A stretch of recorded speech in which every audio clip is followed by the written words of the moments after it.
Hello everyone, स्वागत है आपका डाउटनेट लाइव पे। शाम के बज चुके हैं 6 और मैं हूं योगेश चंद्र शुक्ला। आपका बहुत स्वागत करता हूं योगेश शुक्ला बायोलॉजी के चैनल पे। आप सभी बहुत बढ़िया होंगे, स्वस्थ होंगे और सुरक्षित होंगे, ऐसा मुझे बिल्कुल मतलब है, एहसास है कि आप बढ़िया से ही होंगे और उम्मीद भी करता हूं कि आप बढ़िया से होंगे। बरसात के बहुत मजे ले रहे होंगे, आपके यहां भी अच्छी खासी बरसात हो रही होगी और ये बरसात आपको नुकसान नहीं फायदे ही पहुंचा रही होगी। तो सभी बच्चों को आज के शाम की बहुत शुभकामनाएं। नमस्कार, स्वागत है आपका आज के सेशन पे। आज हम बात करने वाले हैं वंशागतिकी के आणविक आधार का एक बहुत बड़ा टॉपिक, डीएनए और डीएनए की संरचनाएं, डीएनए के बारे में और उनसे और भी जुड़ी हुई बहुत सारी जानकारियों के विषय पे।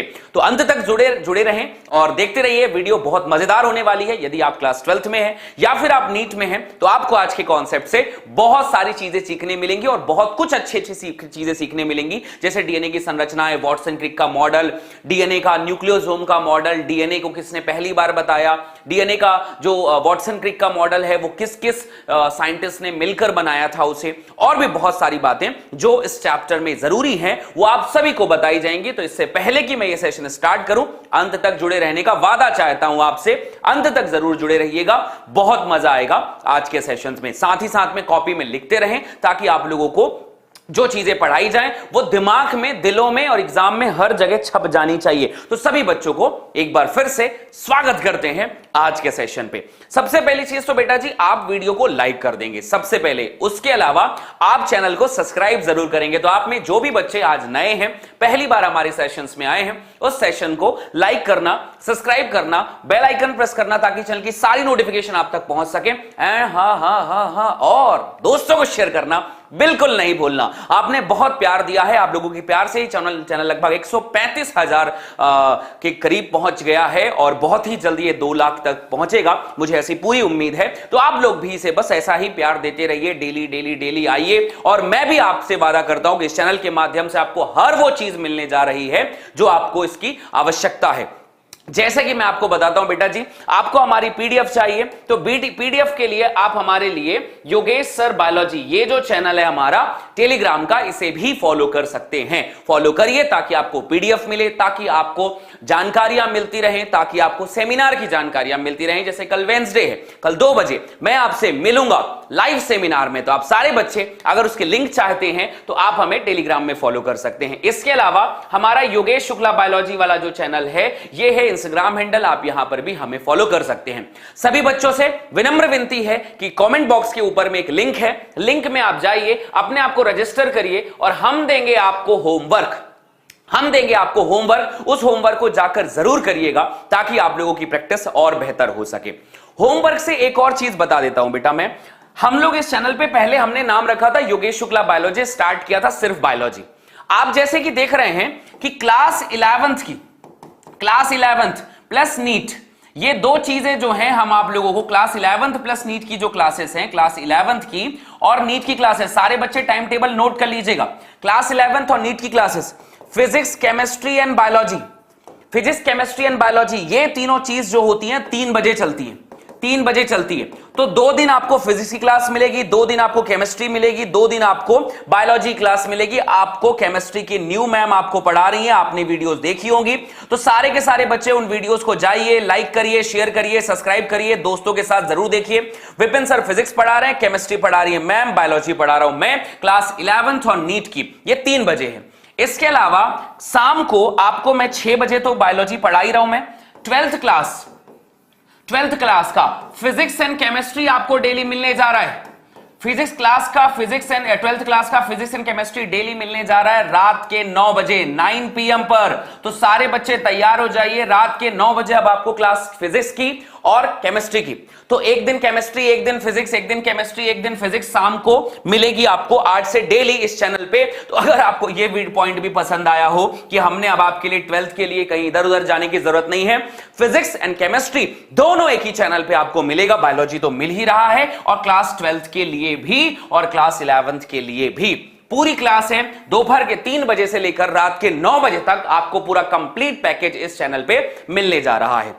एक बहुत बड़ी जानकारी जो कल हम करने जा रहे हैं, कल बेटा अनाउंसमेंट है वो 5 बच्चों की, किसी कारण से मैं विलंब से चल रहा हूं, थोड़ा सा कुछ हमारे टर्म्स हैं जो बच्चों को चेक करने में थोड़ा टाइम लग रहा है, क्योंकि बहुत सारे बच्चों ने हमारा स्कॉलरशिप टेस्ट दिया है, इसलिए चेक करने में थोड़ा सा वक्त लग रहा है। तो कल शाम 6 बजे अनाउंसमेंट है मेरे बच्चे उन 5 बच्चों का जिन्होंने आरंभ 2.0 जीता है, जिन्होंने आरंभ 2.0 जीता है। और आरंभ 2.0 जीता है तो कल का यह सेशन है, कल शाम 6 बजे धमाकेदार प्रश्नों के साथ आपको हम मेंटी करवाएंगे और साथ ही साथ में आपको कल विजेता का अनाउंसमेंट भी है। तो धमाकेदार बच्चों के साथ आइए, कल हमारे साथ जुड़िए और मेंटी क्विज पे पार्टिसिपेट करना है कल शाम 6 बजे।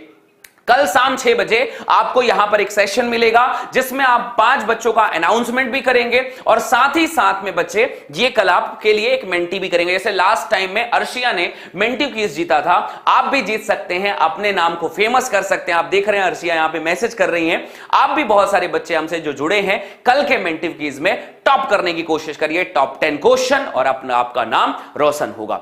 सबसे बड़ी चीज अभी भी स्टार्ट है बेटा, नीट आरंभ 2.0 का अभी भी सेल स्टार्ट है, ये सेल स्टार्ट है अभी भी आरंभ 2.0 का। इसमें लाइव क्लासेस आपको मिलेंगे, ए स्टार्ट टॉप बैच मिलेगी, बैकलॉग सीरीज मिलेगा, परफॉर्मेंस चेक करवाई जाएंगी, होमवर्क, टीचर स्लाइड, टीचर्स के नोट्स मिलेंगे। ये सारे टीचर्स आपको आरंभ बैच में पढ़ाने वाले हैं और कितने रुपए में ये पढ़ाने वाले हैं, 16 से 20 जुलाई तक आपको ये ऑफर मिलेगा। 50% ऑफ हमने किया है, फ्लैट 50% ऑफ। आखिरी 20 दिन मतलब आज हो गई 18, 19 और 20, 3 दिन आपके पास आज के अलावा है, आज के साथ जोड़ दिया जाए तो 2 दिन का मौका है। सारे बच्चे फटाफट आरंभ बैच को एनरोल कर लीजिए। इसके अलावा जैसा कि आप हमें जानते हैं बच्चा कि हमने कुछ दिन पहले एक स्कॉलरशिप करवाया था जिसमें 5 बच्चों को हमने आरंभ 2.0 फ्री में दिया था। बहुत सारे बच्चों को और भी स्कॉलरशिप की नीड है। जिन जिन बच्चों को स्कॉलरशिप की आवश्यकता है, बहुत ध्यान से सुनिएगा मेरी बात को, जिन जिन बच्चों को स्कॉलरशिप की आवश्यकता है, जिन्हें लगता है कि उनके पास पैसों की कमी है, आपको करना कुछ नहीं है, आपको बस करना है एक बहुत बड़ा काम जिससे आपकी डेडिकेशन पता चलेगी मुझे। आप यकीन मानिए बहुत सारे बच्चों ने इन पेपर को दिया है। आप मेरे चैनल पे जाएंगे, ये एक वीडियो दिखाई देगी आपके लिए, सबसे बड़ा सरप्राइज। इस सरप्राइज वाली वीडियोस को आप जैसे ही ओपन करेंगे, ये सरप्राइज वाली वीडियो को जैसे ही आप ओपन करेंगे, आपको इस चैनल पे मिलेगा क्या, एक वीडियो है, वीडियो के नीचे आपको एक लिंक मिलेगी मेरे बच्चे, और उस लिंक में आपको क्या दिखाई देगा, पूरे चैप्टर्स के, 11th के, 12th के, बायोलॉजी के, फिजिक्स के, केमिस्ट्री के, हर चैप्टर की लिंक है एक। उस लिंक में आपको जाना है और यह है आपका टेस्ट, यह है आपका स्कॉलरशिप टेस्ट। तो जो भी बच्चा अभी भी, जिन्हें 5 बच्चों को फ्री मिलना था वो तो मिल ही गया है, लेकिन फिर भी आप लोगों को अगर बैच चाहिए, अभी भी स्कॉलरशिप चाहिए, तो स्कॉलरशिप प्राप्त करने के लिए आप हमारे इस टेस्ट को ऑन कर सकते हैं। देखिए ये वीडियो, सबसे बड़ा सरप्राइज, सबसे बड़ा मौका, ये वाली वीडियो है। उसके नीचे आप शो मोर करेंगे तो आपको हर चैप्टर का लिंक दिख जाएगा और हर चैप्टर के लिंक पे जाइए, उनके आंसर दीजिए। आंसर देने के बाद जो बच्चा अच्छे रिजल्ट लेकर आएगा और हमें उसे दिखता है कि उसमें पोटेंशियल है, हम उसे देंगे स्कॉलरशिप। तो आज की इतनी सारी जानकारियां मैंने आपको बता दी है। कल मैं मेंटी क्विज करवाऊंगा, आप लोगों से पूछा जाएंगे और कल 5 बच्चों का अनाउंसमेंट भी है।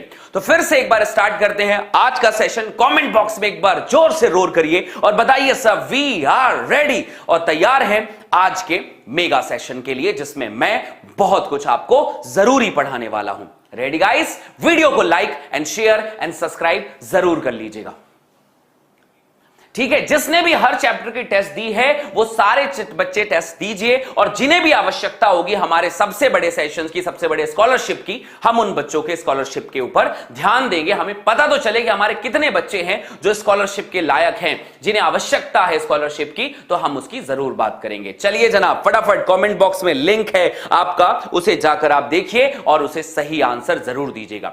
बेटा जी कल क्लास में हमने क्या पढ़ाया था, आइए एक बार रिवीजन करते हैं एनसीईआरटी की हाईलाइट को यूज करके। वीडियो लाइक जरूर करिए बॉस, लाइक करिए। फिर स्टार्ट करते हैं आज का सेशन। देखो यार, सबसे पहले एनसीईआरटी की हाईलाइट करते हैं। हमने पढ़ा था लास्ट क्लास में कि जीवों में 2 प्रकार के न्यूक्लिक अम्ल होते हैं, उसको एनसीईआरटी के शब्दों में पढ़ लेते हैं।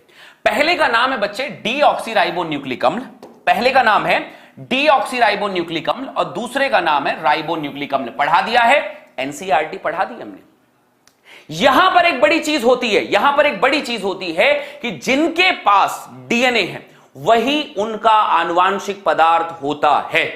पर कुछ जीव ऐसे हैं जिनके पास डीएनए नहीं होती और उनका आनुवांशिक पदार्थ डीएनए की जगह आरएनए होता है। कमेंट बॉक्स में आंसर चाहिए कि ऐसे कौन से लोग हैं इस दुनिया में, ऐसे कौन से लोग हैं जिनका आनुवांशिक पदार्थ आरएनए होता है।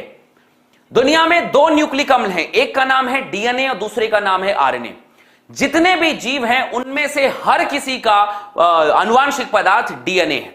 कंफ्यूज होने की जरूरत ही नहीं है, फिक्स है कि आनुवांशिक पदार्थ डीएनए ही है।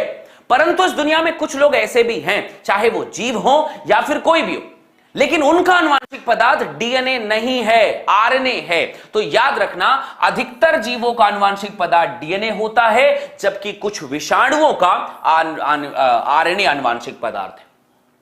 तो इस बिंदु पे सबसे बड़ा सवाल बच्चों का आता है कि यार विषाणुओं का आनुवांशिक पदार्थ क्या है? आरएनए है।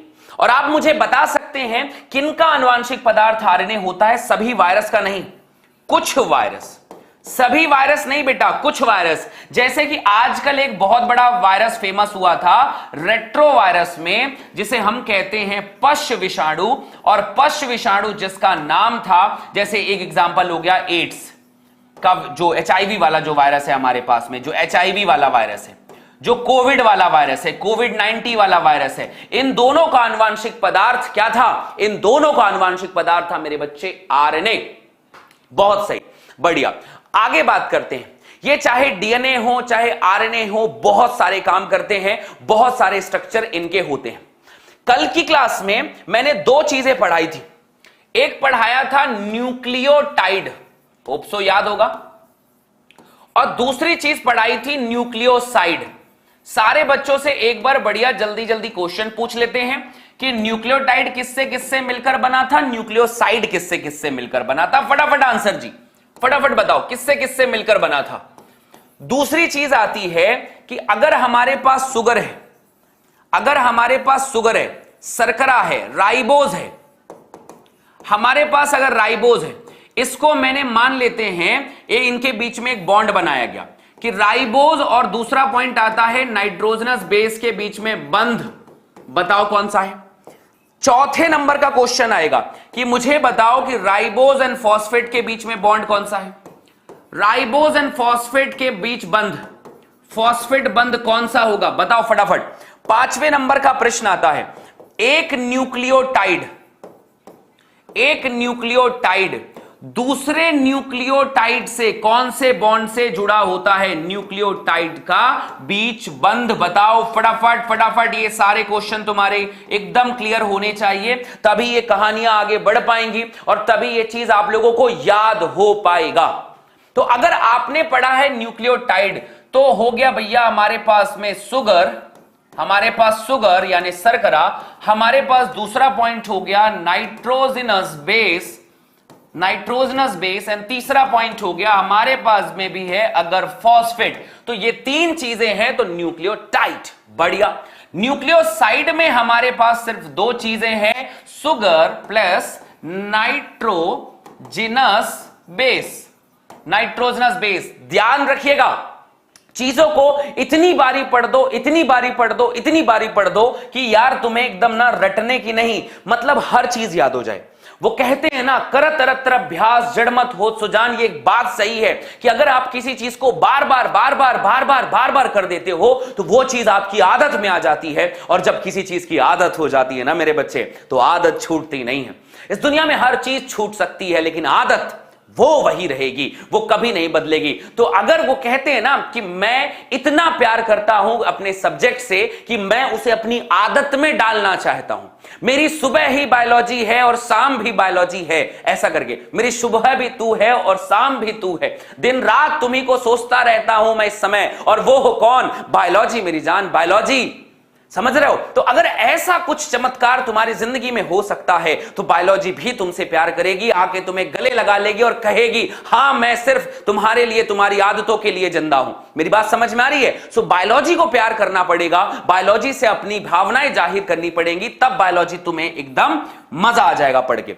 राइबोज नाइट्रोजनस बेस के साथ बॉन्ड जी, फटाफट बोले कौन सा बॉन्ड है?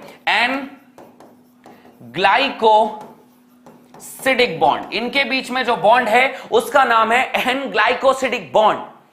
ठीक है, बिल्कुल भूलना ही चाहिए, भूल जाओ हर कुछ, याद नहीं अब कुछ, बस एक बात नहीं भूली, बायोलॉजी। समझ रहे हो, बस और कुछ नहीं याद रखना है, बस इतना याद रखना है, बस इतना ही याद रखना है कि क्या नहीं भूली, बायोलॉजी। ठीक है, बस इतना ही याद रखना है आप लोगों को। राइबोज एंड फॉस्फेट के बीच में जो बॉन्ड बनता है उसका नाम है मेरे बच्चे फॉस्फोएस्टर बॉन्ड। क्या नाम है इसका?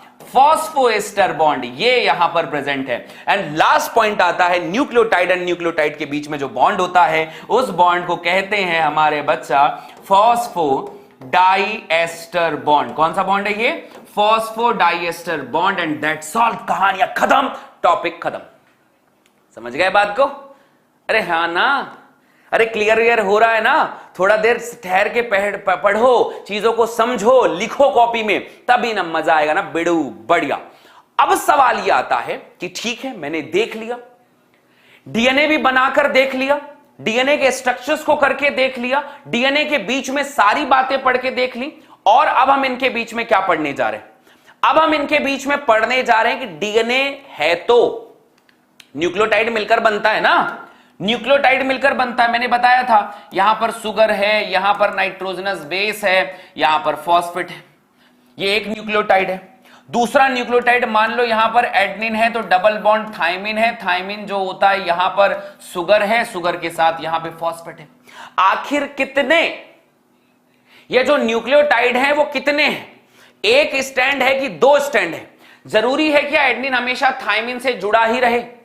जरूरी है क्या? तो कुछ बातें नई सी हैं। आइए एनसीईआरटी की लाइन को समझते हैं। भैया जो हमारे पास डीएनए है ना, जो हमारे पास डीएनए है वो डीऑक्सीराइबो न्यूक्लियोटाइड का लंबा बहुलक है। कितना लंबा? लंबा बहुलक है। कितना लंबा? कितना लंबा है? कितना लंबा स्ट्रक्चर है ये आपको बताना है। तो अगर हम इसकी लंबाई की बात करें कि कितना होता है, तो इनकी लंबाई जो है ना किस बात पे डिपेंड करती है? न्यूक्लियोटाइड के युग्म पर। कितने न्यूक्लियोटाइड है, ये कितना है, ये कितने हैं, उसी पर लंबाई डिपेंड करेगी। ये कितने हैं? जैसे यहां पर एडेनिन है तो मान लो ग्वानोसिन होता यहां पर, जस्ट लाइक यहां पर ग्वानोसिन होता, यहां पर फिर सुगर होता, यहां पर भी फॉस्फेट होता। तो भैया ग्वानोसिन, साइटोसिन, सुगर, इन्हीं पे तो डिपेंड कर रहा है ना। ये जितने होंगे लंबा भी उतना ही होगा। जितने हमारे पास न्यूक्लियोटाइड होंगे उतना ही डीएनए लंबा होगा, हाँ या ना? तो लंबा होने के लिए अगर हम कहें कि उदाहरण समझो, दुनिया के मुख्य जीवों के बारे में बताओ कि आखिर उनके पास कितना न्यूक्लियोटाइड है। कॉपी खुली होनी चाहिए, लिखिए वहां पर कि अगर मैं किसी वायरस को देखूं, जैसे एक जीवाणु भोजी जिसका नाम है 5174, ये हमारा जीवाणु है, ये जीवाणु है, इसके पास में अगर मैं देखूं तो 5386 न्यूक्लियोटाइड है। कम है? 5386 न्यूक्लियोटाइड हैं। वो कौन सा है? ठीक है, वो कौन सा है? वो है हमारे बैक्टीरियोफाज में, जीवाणुओं में। ठीक है बात। अगर मैं जीवाणु भोजी दूसरा जो लैम्डा वाला आता है, ये थोड़ा सा बड़ा होता है, लैम्डा बैक्टीरियोफाज में 48502, थोड़ा सा और बढ़ गए, क्षार युग्म लिखा हुआ है। अब यहां पर नीट वाले बच्चे बड़ा फोकस करेंगे। अगर लिखा हुआ है 5 × 174 तो यहां पर लिखा हुआ था 5386 न्यूक्लियोटाइड लिखा था। और उसी के नीचे, अच्छा ये भी जीवाणु भोजी ना बच्चा, दोनों के दोनों हैं तो जीवाणु भोजी, दोनों हैं तो जीवाणु भोजी। लेकिन दूसरे का नाम जो लिखा है दूसरे नाम से, वो कौन है? दूसरे का नाम है लैम्डाफाज, लैम्डा बैक्टीरियोफाज, लैम्डा जीवाणु भोजी। अब ये जो लैम्डा जीवाणु भोजी है इसके बारे में कहा 48,000, कितना है? 48,502। लेकिन यहां पर लिखा है क्षार युग्म। कहोगे भैया ये युग्म क्या है? न्यूक्लियोटाइड और क्षार युग्म में कुछ फर्क है क्या? हां जी, बड़ा फर्क है। अगर इधर एडेनिन और थायमिन है तो इन दोनों को मिलाकर हम कहते हैं क्षार युग्म। क्षार युग्म तभी होगा, यह बात याद रखना, क्षार युग्म तभी होगा जब डीएनए जो होता है वो डबल हेलिक्स होगा, डबल हेलिक्स होगा, या फिर कह सकते हैं डबल स्टैंडर्ड होगा। यह बात लिख लेना, डबल स्ट्रैंड्स होंगे। डबल स्टैंड का मतलब होता है एक तरफ तो यहां पर मान लेते हैं एडेनिन है, यहां पर थायमिन है, यहां पर साइटोसिन है, यहां पर ग्वानोसिन है, पर इसके इस तरफ एडेनिन के बाजू में थायमिन, थायमिन के बाजू में एडेनिन, साइटोसिन के बाजू में ग्वानोसिन, ग्वानोसिन के बाजू में साइटोसिन होना ही चाहिए। और फिर यहां पर sugar phosphate, phosphate sugar, sugar phosphate, phosphate sugar, ऐसा बना हुआ रहेगा। Sugar phosphate, phosphate sugar, phosphate sugar, phosphate sugar, ऐसा बना हुआ रहेगा। तो डीएनए अगर डबल स्टैंडर्ड होगा तो आप लिखेंगे क्षारक युग्म कितने, 1 2 3 4, कितना क्षार युग्म दिख रहा है, 1 2 3 4 दिख रहा है कि नहीं दिख रहा है। तो जब डीएनए डबल स्टैंडर्ड होगा, आपसे पूछा जाएगा क्षार युग्म कब होता है, जब याद रखना इनके पास में डबल स्टैंड द्विरज्जुकी जिसे अपन कहते हैं, द्विरज्जुकी डीएनए बेटा, 2 रज्जुक है इनके पास में, डबल स्टैंडर्ड है। जब भी डीएनए डबल स्टैंडर्ड रहेगा तो आप याद रखना 48,502 क्षार युग्म लिखा रहेगा।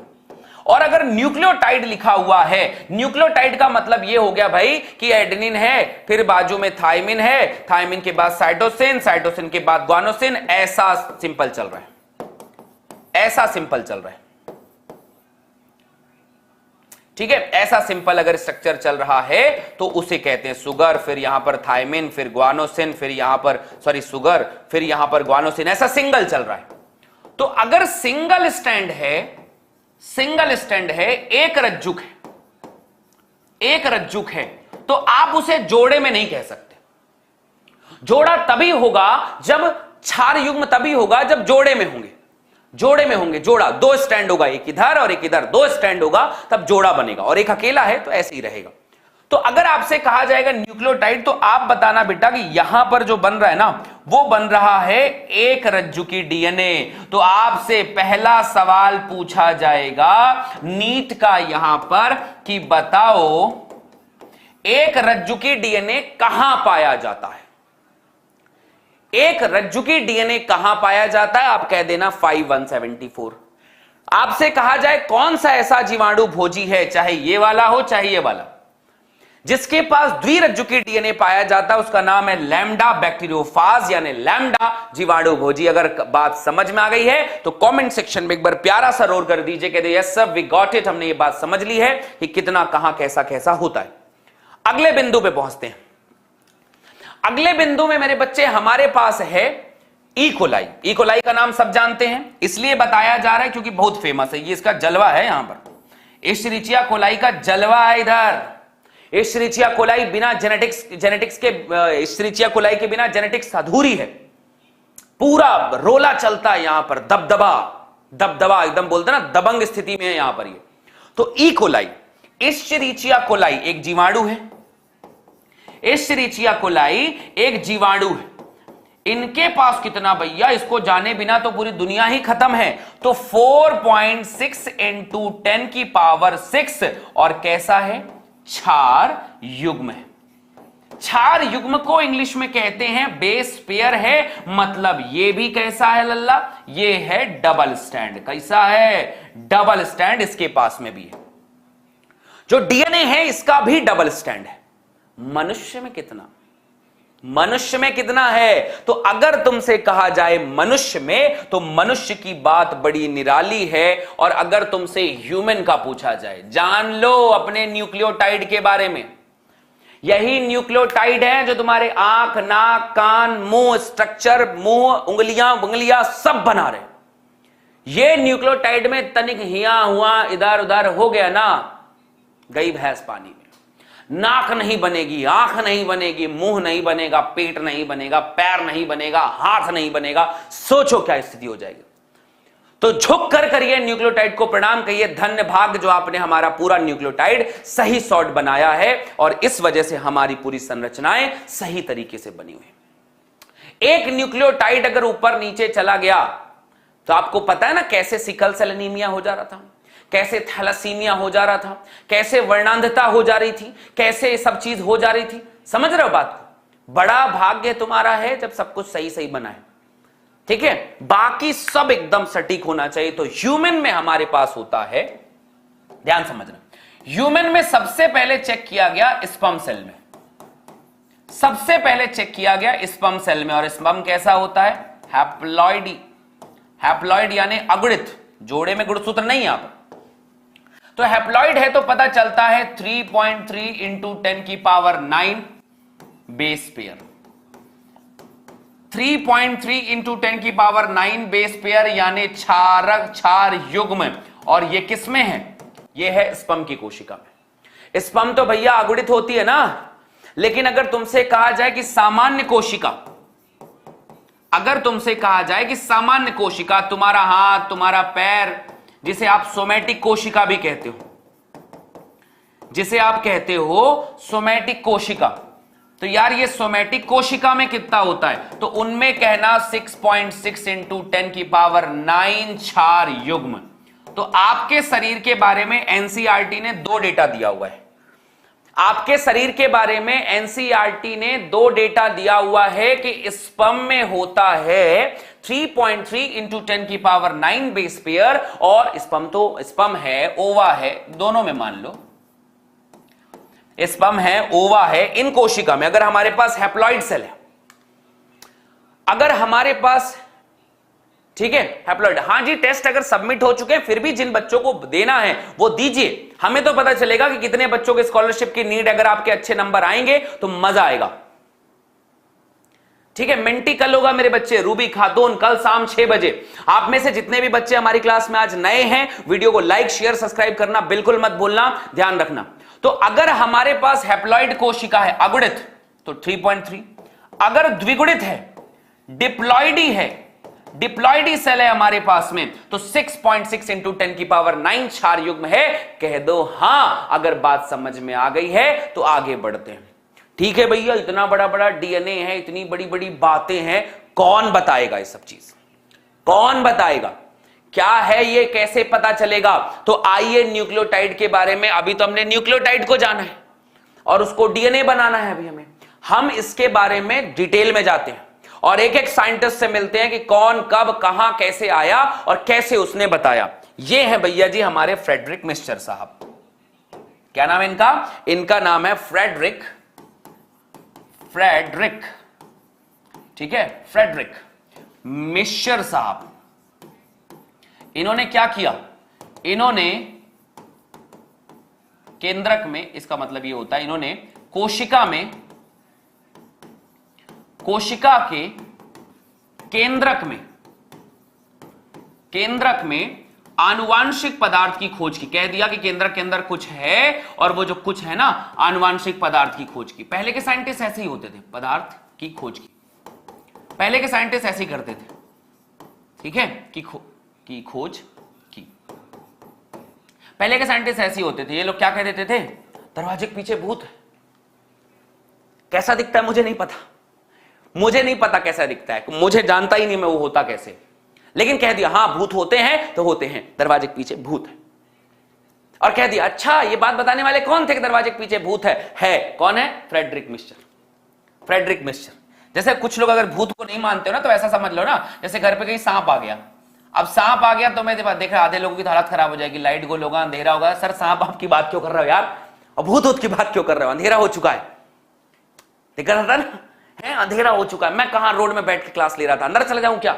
बहुत लोगों के यहाँ नेटवर्क भी नहीं होता होगा, कई बेचारे बाहर बैठ के क्लास ले रहे होंगे। यार भूत की बात मत किया करो यार, बड़ा गजब कर दी यार एकदम, है होता है ना। तो वो लोग क्या करते हैं, हाँ है जैसे मैं किसी को डरा देता हूं, जैसे जा रहा हूं गाँव, कभी गया अरे उसके पीछे वो वहां तो पायल बज रहा था, वहां तो दिया जल रहा है, वहां तो ऐसा हो रहा है, वहां ऐसा हो रहा है, ऐसी लोग फैला देते हैं अपने अपने मर्जी के हिसाब से, है ना।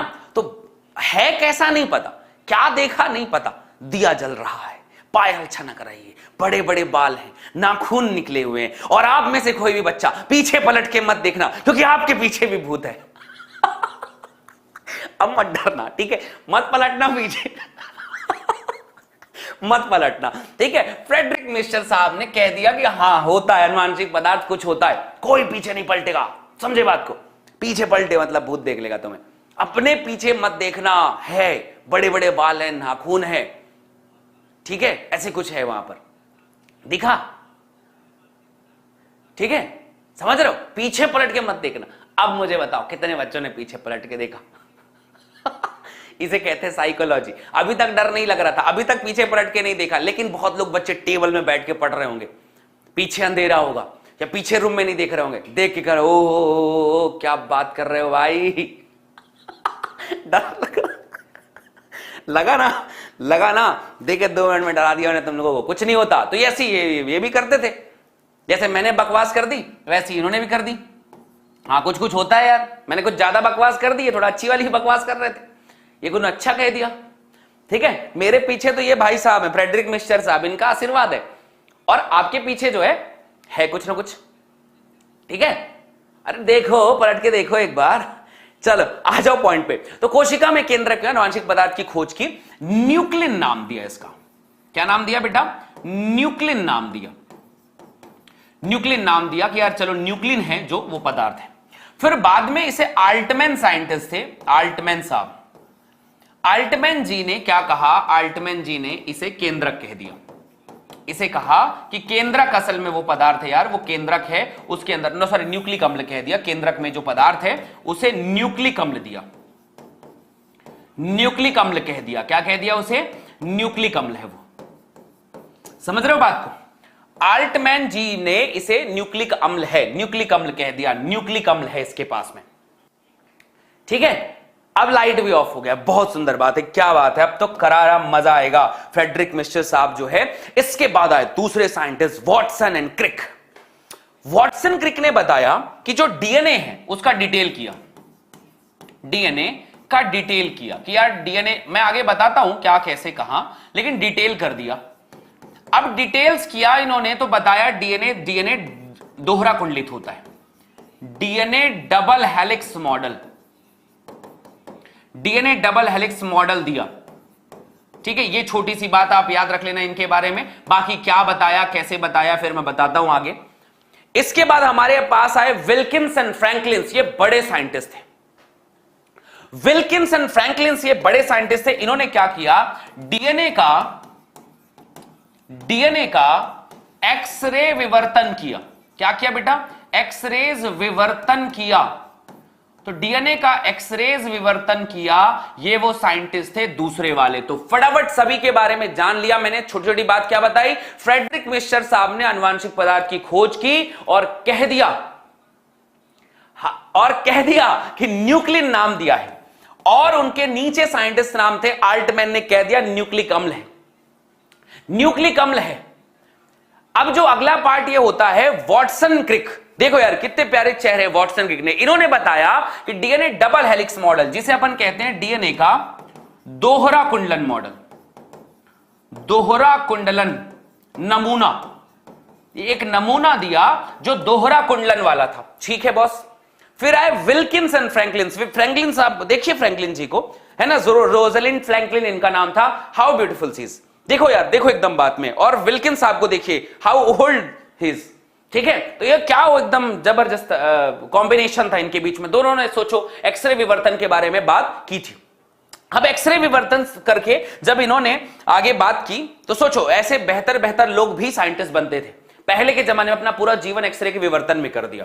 तो इन्होंने क्या किया, एक टेस्ट ट्यूब जैसा कुछ लिया और इसके अंदर ऐसे डीएनए था इसके अंदर, मान लो इस डीएनए को मारा, यहां पर डीएनए था, यहां से इन्होंने फेंक के मारा इसको एक्सरे, इधर इसको मारा फेंक के, एक्सरेज मार दी। अब एक्सरेज मारी तो एक्सरे करने की वजह से यहां पर उनके न्यूक्लियोटाइड के विषय पे जो जानकारियां आनी चाहिए वो यहां पर एक्सप्लेन हुआ, ठीक है। तो एक्सरे विवर्तन से यहां पर बनी इमेज और इमेज से डीएनए की संरचना का पता चला, डीएनए की संरचना पता चली। तो आपसे पूछा जाएगा भैया कि एक्सरे विवर्तन क्या होता है, तो बताना डीएनए के ऊपर एक्सरे को मारते हैं, तो डीएनए के ऊपर एक्सरे को जब ऐसा मारेंगे तो डीएनए जो है ना ऐसे बहुत सारी इमेज बनाएगा और इमेज से डीएनए की संरचना पता चलेगी। तो सबसे अरे यार वीडियो को लाइक करो, शेयर करो, सब्सक्राइब कर लो हमारे चैनल को फटाफट, जल्दी से फटाफट लाइक करो, ठीक है, जल्दी बताइए। यहां पर याद रखना डीएनए का एक्सरे विवर्तन किया और डीएनए के एक्सरे विवर्तन करने के बाद एक्सरे जो है डीएनए पे मारा, डीएनए से इमेज बनी और इमेज से डीएनए की संरचना का पता चला। तो थोड़ी बहुत जानकारी विल्किन फ्रैंकलिन ने बता दी, थोड़ी बहुत जानकारी विल्किन फ्रैंकलिन ने बता दी, थोड़ी सी बात चारगाफ साहब ने बता दी। अब चारगाफ साहब ने फिलहाल क्या बताया, हल्का सा बताता हूं मैं। चारगाफ साहब ने बताया, मैं इनका भी शकल दिखाता हूं, बहुत जबरदस्त आदमी थे ये भी, ठीक है, स्मार्ट, बेहतरीन। चारगाफ रूल, चारगाफ जिसे अपन कहते हैं, कई जगह सारगाफ भी कहा जाता है इंग्लिश में, सारगाफ रूल। सो सारगाफ रूल या चारगाफ रूल जो भी है, इसमें यह पता चला कि यहां पर जो प्यूरिन है लाला, वो purine always equals to pyrimidine, purine is always equals to pyrimidine. तो आधी जानकारी यहां पर पता चली, तो एक्सरे विवर्तन करके आधी जानकारी मिली। चारगाफ नियम से एक और जानकारी मिल गई यार कि एडेनिन जो है ना, एडेनिन की संख्या हमेशा थायमिन के बराबर और साइटोसिन की संख्या हमेशा जो है, साइटोसिन हमेशा ग्वानोसिन के बराबर है, बराबर है। तो हमें अगर एक डीएनए पता चल जाए, एक तरफ का भी पता चल जाए कि यहां पर एडेनिन था, थायमिन था, साइटोसिन था, ग्वानोसिन था, थायमिन था, एडेनिन था, साइटोसिन था, ग्वानोसिन था, तो दूसरा वाला मैं अपने आप निकाल लूंगा। दूसरा वाला मैं, यहां पर एडेनिन तो थायमिन, थायमिन है तो एडेनिन, साइटोसिन है तो ग्वानोसिन, ग्वानोसिन है तो साइटोसिन, थायमिन है तो एडेनिन, एडेनिन है तो थायमिन, साइटोसिन है तो ग्वानोसिन और ग्वानोसिन है तो साइटोसिन। मैंने निकाल लिया ना, तुम भी निकाल सकते हो। तो इसी तरह जो मॉडल आया उसमें ये तीन साइंटिस्ट का बड़ा बोलबाला था। पहली बात बताने वाले फ्रेडरिक मिश्चर, ये तो अपना कुछ भी बोल के चले गए, ठीक है ऐसा होता है, कुछ ना कुछ इंडिकेट कर दिया कि वो देखो उस जगह पे ये है। फिर आए दो साइंटिस्ट वॉटसन क्रिक, इन्होंने कहा यार कि दोहरा कुंडलन होता है और इनका बहुत अच्छा और भी कहानी इन्होंने बताई थी। इनको सपोर्ट करने वाले साइंटिस्ट में पहले साइंटिस्ट थे विल्किंसन फ्रैंकलिन, कहा एक्सरे विवर्तन करवा देते हैं, जूम करके देखते हैं डीएनए कैसा दिखता है, जूम करके देखते हैं डीएनए कैसे दिखता है। ये हो गई हमारे एक्सरे विवर्तन की बात। फिर आ गए चारगाफ का रूल। चारगाफ साहब ने कहा कि इस दुनिया में एडेनिन हमेशा थायमिन के बराबर है, एडेनिन हमेशा थायमिन के बराबर है, साइटोसिन हमेशा ग्वानोसिन के बराबर है। यदि डीएनए दोहरा रज्जुक का होगा तो होगा। तो बात क्या बताई, अभी ज्यादा डिटेल पे नहीं, हल्का हल्का जाओ ना यार, हल्का हल्का जानो ना कि चारगाफ साहब ने क्या बताया। एरविन चारगाफ नाम था इनका। इन्होंने कहा कि प्यूरिन एंड पायरिमिडिन हमेशा बराबर है। प्यूरिन होता है कौन, adenine plus guanosine, and pyrimidine होता है साइटोसिन प्लस थायमिन।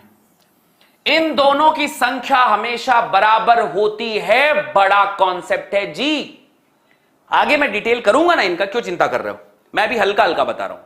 तो प्यूरिन पायरिमिडिन हमेशा बराबर होता है, एडेनिन थायमिन के हमेशा बराबर होता है, दोहरा रज्जुक होता है, ये बात इन्होंने बता दी।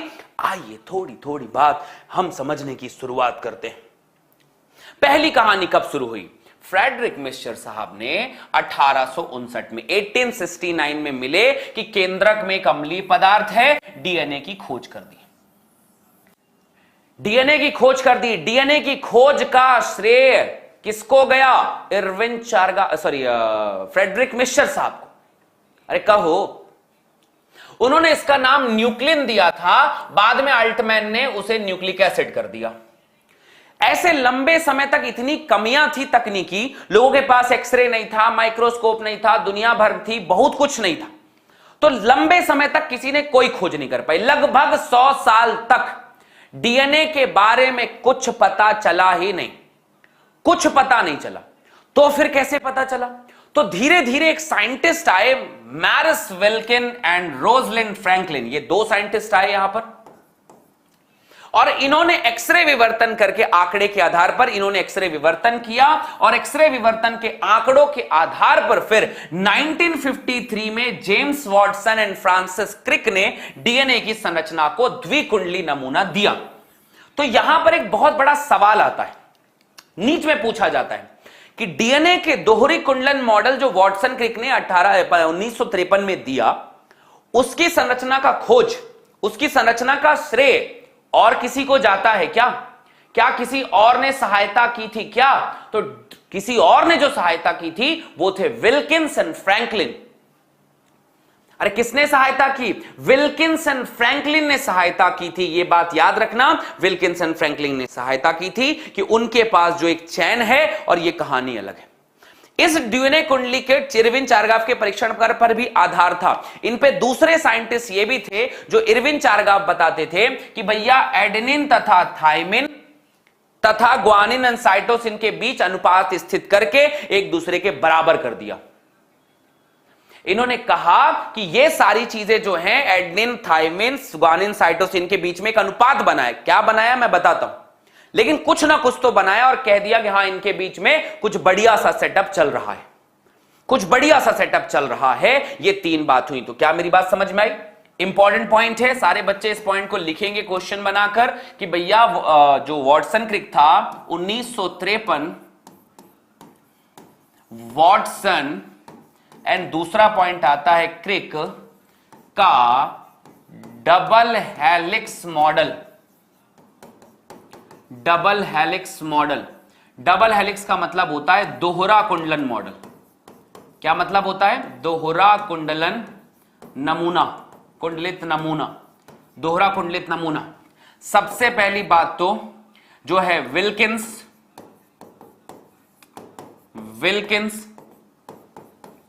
एवं फ्रैंकलिन, विल्किंस एंड फ्रैंकलिन के एक्सरे विवर्तन, एक्सरे विवर्तन के आंकड़े, एक्सरे विवर्तन के आंकड़े जो उन्होंने एक्सरे विवर्तन करके दिया था, तथा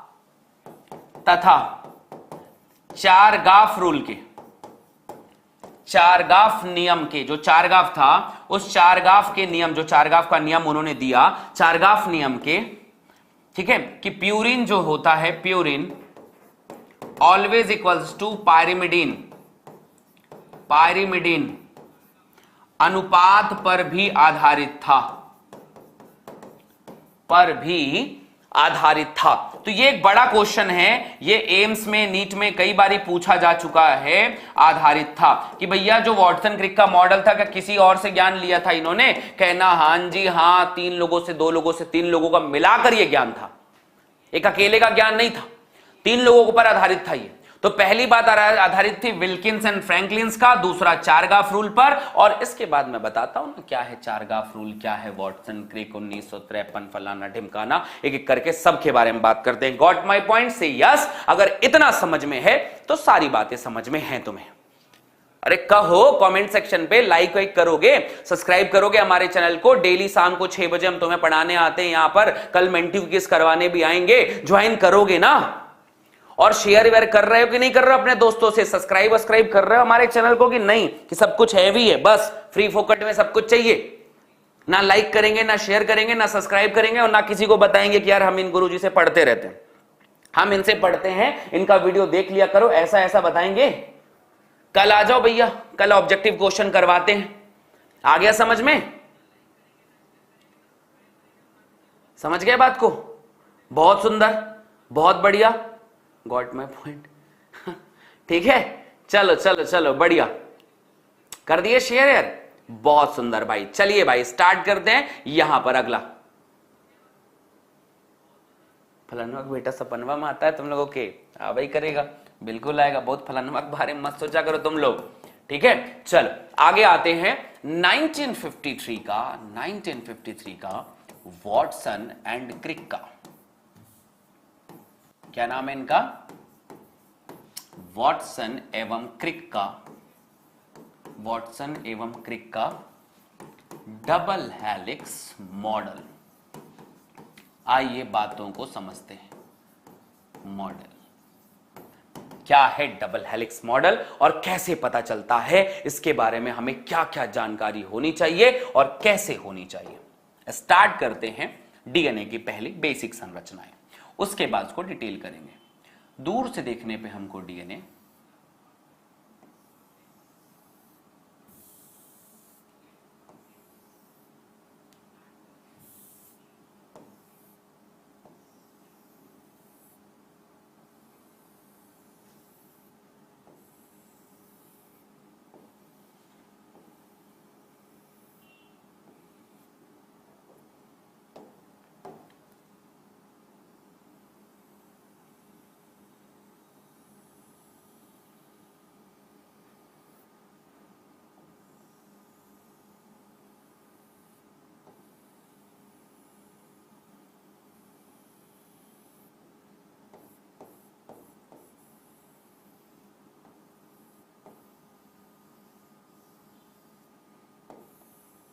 अरे बनाते रहो डायग्राम, इतनी शांति क्यों है यहां पर।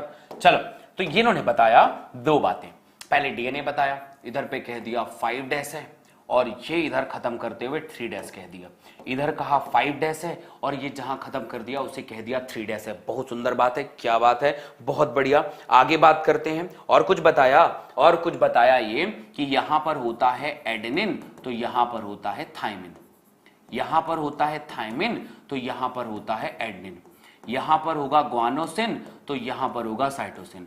फिर साइटोसिन तो ग्वानोसिन, फिर यहां पर ग्वानोसिन तो साइटोसिन। यहां पर एडेनिन तो double bond thymine, thymine double bond adenine, cytosine triple bond guanosine, guanosine triple bond cytosine और एडेनिन डबल बॉन्ड थायमिन। ऐसा करके ये बना हुआ था। ठीक है, सारी बातों को डिटेल करते हैं। आगे पॉइंट को समझते हैं कि क्या क्या बताया इसने, आखिर बताया क्या क्या। तो आइए जानते हैं जनाब। सबसे पहले इसकी चौड़ाई बताओ। इन्होंने बताया क्या क्या। इन्होंने कहा डबल हेलिक्स मॉडल है, ये एक दूसरे के एंटी पैरेलल होते हैं। डीएनए का आपसे यहां पर बताना, यहां पर पॉइंट बताता हूं मैं आप लोगों को कि डीएनए का 2 स्ट्रैंड है और डीएनए एक दूसरे के एंटी पैरेलल, एक 5 डैश टू 3 डैश है तो दूसरा 3 डैश टू 5 डैश है। इनकी चौड़ाई होती है मेरे बच्चे 20 आर्मस्ट्रॉन्ग या फिर आप इसे कहें 2 नैनोमीटर। 2 नैनोमीटर इनकी चौड़ाई है। इनके यहां से शुरू होने के बाद यहां खत्म होने तक ये एक हेलिक्स कहलाता है।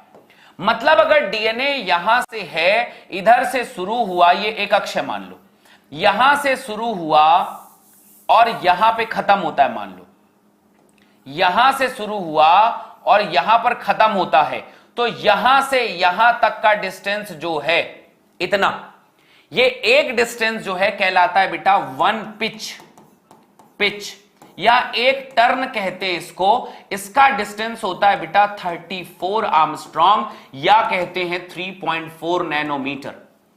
34 आर्मस्ट्रॉन्ग या 3.4 नैनोमीटर इसे कहते हैं। अगली कहानी, इनके बीच में एक और पॉइंट है कि एक न्यूक्लियोटाइड है ये वाला, दूसरा न्यूक्लियोटाइड ये है। तो 2 न्यूक्लियोटाइड के बीच की दूरी, क्षारक युग्म के बीच की दूरी कितनी है? 3.4 आर्मस्ट्रॉन्ग या फिर कहेंगे 0.34 नैनोमीटर। 0.34 नैनोमीटर दो क्षारक युग्म के बीच की दूरी, 2 क्षारक युग्म के बीच की दूरी। तो 2 क्षारक युग्म के बीच की दूरी जो है, बीच दूरी जो आपको दिख रही है वो दूरी ऐसी है। वो दूरी है बेटा 3.4 आर्मस्ट्रॉन्ग की या 0.34 नैनोमीटर की। ये बहुत जरूरी बात है, आप इन बिंदुओं को सबसे पहले ख्याल करके लिखना कि इतनी चीजें आपको तो एकदम क्लियरली दिखनी ही चाहिए, दिखना ही चाहिए। ठीक है, तो यहां पर दिखना ही चाहिए कि एक पिच है, एक टर्न है, 34 आर्मस्ट्रॉन्ग है, 3.4 नैनोमीटर है। इसके अलावा इनकी चौड़ाई जो होती है बेटा वो 2 नैनोमीटर की होती है। इनके 2 न्यूक्लियोटाइड के बीच की दूरी जो है 3.4 आर्मस्ट्रॉन्ग है, 3.4 नैनोमीटर है या फिर 3.4 आर्मस्ट्रॉन्ग या 0.34 नैनोमीटर है। बिल्कुल ध्यान रखना, एक टर्न की लंबाई आपसे पूछा जाएगा डीएनए के एक पिच। अच्छा, एक बात याद रखना, डीएनए एंटी पैरेलल होता है। एंटी पैरेलल की 2 इसे अपन कहते हैं विपरीत समानांतरी, इसे अपन कह सकते हैं समानांतर, समानांतर तो कहते हैं समानांतर, बट ये अगर विपरीत एंटी है तो विपरीत समानांतर, विपरीत प्रति समानांतर कह सकते हैं इसको, प्रति समानांतर। प्रति समानांतर दो रज्जुक हैं, दो रज्जुक हैं, एक होगा 5' to 3' और दूसरा होगा 3' to 5'। एक इस दिशा में जा रहा है तो एक इस दिशा में जा रहा है, दो रज्जुक है। बढ़िया, ठीक है। एक टर्न, एक पिच जिसे अपन कहते हैं, एक पिच की जो दूरी है वो कितनी होगी, तो एक पिच जो है उसकी दूरी आप याद रखना, एक पिच का डिस्टेंस 34 आर्मस्ट्रॉन्ग। बढ़िया। दो क्षारक युग्म, दो क्षार युग्म के बीच की दूरी, तो दो क्षार युग्म के बीच की दूरी होती है 3.4 आर्मस्ट्रॉन्ग। नैनोमीटर में कहोगे तो 3.4 नैनोमीटर, इसका नैनोमीटर बनाओगे तो 0.34 नैनोमीटर पॉइंट है यहां पर। और सबसे आखिरी में पॉइंट आता है, इसके बाद दो क्षारक युग्म में ये सारी चीजें हो जाती हैं, तो इनके बीच अगला पॉइंट आता है बच्चा कि ये सारी चीज तो हो गई, इसके बाद अगला पॉइंट आता है दो क्षारक युग्म के बाद कि चौड़ाई बताओ जी, इसका चौड़ाई बताओगे तो चौड़ाई होती है 20 आर्मस्ट्रॉन्ग, 20 आर्मस्ट्रॉन्ग या फिर 2 नैनोमीटर कह सकते हो। क्या कहती है पब्लिक, सबसे बड़ा कॉन्सेप्ट यहां तक समझ में होना चाहिए। इसके फिर डिटेल स्ट्रक्चर, डिटेल पॉइंट, कितना लंबा कितना चौड़ा, न्यूक्लियोसोम मॉडल के साथ फिर कल अपन नेक्स्ट सेशन पे देखेंगे, और इसकी लंबाई चौड़ाई, और फिर हम आएंगे रिसर्च में कि कैसे पता चला कि आनुवांशिक पदार्थ कौन है। उम्मीद है मेरे बच्चे आज का सेशन बहुत पसंद आया होगा। नेक्स्ट क्लास में देखते हैं अब इसके आगे की कहानी। कल मेंटी क्विज है तो सारे बच्चे जरूर पहुंचिए, मजा आएगा फिर। हाँ, वो 10 बेस पेयर कल पढ़ाते ना, उनके बीच की दूरी 10 बेस पेयर होती है, लिख लेना, ये भी लिख लो, ठीक है, ये भी लिख लो। यहां पर इनके बीच का डिस्टेंस टोटल 10 बेस पेयर है, बेस पेयर क्षारक युग्म यहां पर है। तो सभी बच्चों को एक बार फिर से बता देता हूं बेटा आप लोगों को, ये हमारा चैनल है योगेश शुक्ला बायोलॉजी, आप इसे जरूर फॉलो करें, ठीक है। और आपको आरंभ बैच लेनी है अगर अभी भी, तो आपके पास ऑफर है, और ये ऑफर स्टार्ट है सिर्फ और सिर्फ 16 से 20 जुलाई तक, 50% ऑफ है। इसके बाद आप ये बैच नहीं ले पाएंगे। ये चैनल है आपका, सब्सक्राइब जरूर करें, बेल आइकन प्रेस करें ताकि अपने दोस्तों तक सारी जानकारी पहुंचाएं। और आज की पीडीएफ मिलेगी आपको योगेश सर बायोलॉजी पे, so please follow to subscribe, सारी चीजें जरूर करें और अपने दोस्तों तक जरूर पहुंचाना। एक और बात, कल मेंटी क्विज है, जरूर आइएगा। एक और बात, स्कॉलरशिप का टेस्ट वो वीडियो के लिंक पे है, आप जाइए फटाफट टेस्ट दीजिए और स्कॉलरशिप पाने का मौका प्राप्त करिए। थैंक यू मेरे बच्चे, लव यू ऑल।